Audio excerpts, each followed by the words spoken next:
जनता के बीच में वोट मांगते वक्त आपको बताना होता है कि आपने क्या काम बीते 5 वर्ष में किए, या आप समाजसेवी हैं या निर्दल हैं या एक बार विधायक हैं या नहीं।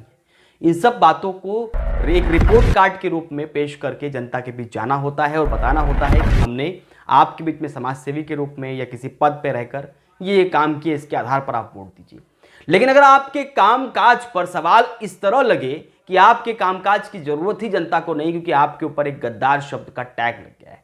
इस समय महाराष्ट्र की राजनीति में जो विधायक हैं उनके कामकाज चाहे जितने प्रबल हो, चाहे जितने प्रगतिशील हो, चाहे जितने निष्ठावंत हो, लेकिन उनके ऊपर एक टैग लग गया है, वो है गद्दार का। ये टैग जहां तक विपक्ष लगाता जा रहा है, उतना ही यह टैग कहीं ना कहीं जनता के बीच में प्रसारित हो रहा है। और जनता इसे किस प्रकार से ले रही है, आइए हम आज पूरी तरह समझेंगे कि गद्दार शब्द का प्रयोग से कितना नुकसान आने वाले चुनाव में उन 40 विधायकों का होगा जो शिवसेना छोड़कर अब भाजपा के साथ गठबंधन के साथ सरकार में शामिल है। ये प्रैक्टिकल बात हम आपको बताने जा रहे हैं कि जनता के बीच इसका असर किस प्रकार से हो रहा है। ऐसा पहली बार हुआ है कि जो वर्तमान मुख्यमंत्री हैं उसे सरेआम गद्दार शब्द का प्रयोग किया जा रहा है। मुझे लगता है भारत की राजनीति में ऐसे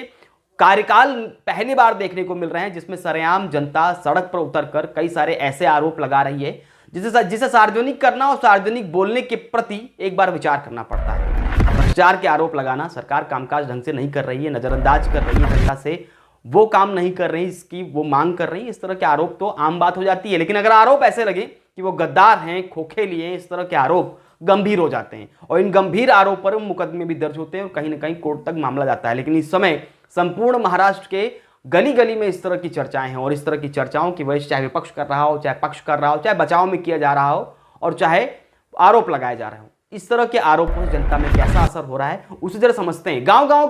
से लेकर शहर तक और शहर के बाद में कस्बों तक ये चर्चाएं हैं कि जो वर्तमान सरकार बनी है वो गद्दारी के आधार बनी है। ऐसे में जनता से जब वोट मांगने जाएंगे, चाहे इतना काम किया जाए, लेकिन वो गद्दार शब्द की वजह से उनके मनोवैज्ञानिक प्रभाव पड़ता है। आप जरा सोचिए, आप लगातार जिस घर में या जिस परिवार में रह रहे हैं या जिस परिवेश में रह रहे हैं और वहां कामकाज करते हुए आपको लंबा वक्त बीत जाए और उसके बाद उस कामकाज करते करते उसी के सहारे आप एक स्थान तक पहुंच जाएं, उसी स्थान में पहुंचने के बाद में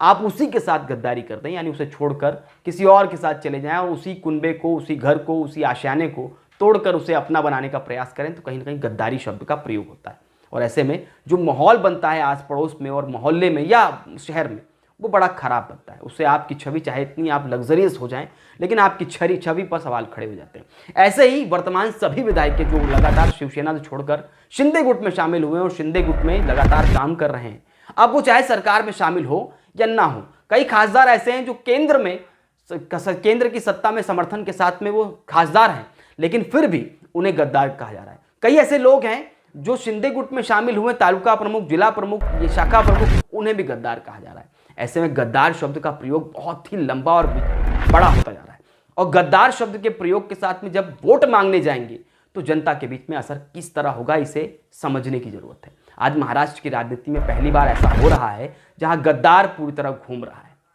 इस गद्दार के प्रयोग से आने वाले समय की राजनीति में भी प्रभाव काफी पड़ सकता है। गद्दार शब्द कहीं ना कहीं संस्कृति और सभ्यता वाली राजनीति दिखाती नहीं है, लेकिन इसका प्रयोग में लोकसभा चुनाव और विधानसभा चुनाव में निश्चित रूप से असर देखने को मिल सकता है। लेकिन अभी वर्तमान जो चुनाव आने वाला है बीएमसी का, यानी वर्तमान महानगर पालिका के तमाम चुनाव होने वाले हैं, उसमें भी इसका असर देखने को मिल सकता है, क्योंकि जनता के दिमाग में इसके सवाल हैं। वो अगर सवाल सबसे अधिक अगर लोगों के बीच में है तो वो है गद्दार, खोखे और इन सब के बीच में। वो भले बोले ना बोले, लेकिन इसका असर उन पर हो रहा है और इसका असर अधिक तब हो जाता है जब उद्धव ठाकरे बाहर आकर अपने भाषण देते हैं या उनके लोग भाषण देते हैं या आरोप लगाते हैं। अब सवाल ये भी है कि यह आरोप इस प्रकार से लग चुका है कि जो प्रैक्टिकल दिखाई दे रहा है, यानी कि आप साफ आंखों से देख सकते हैं कि नई सरकार बनी है, किस आधार पर बनी है, उसके बाद उसके कृत्य कैसे हो रहे हैं, उस पर जो आरोप लग रहे हैं उसका पलटवार कैसे हो रहा है। इन सब चीजों को देखते हुए आप यथास्थिति ये देख सकते हैं कि गद्दारिता का शब्द कहीं ना कहीं और मजबूत होता जा रहा है, जिसकी वजह से जनता में वोट का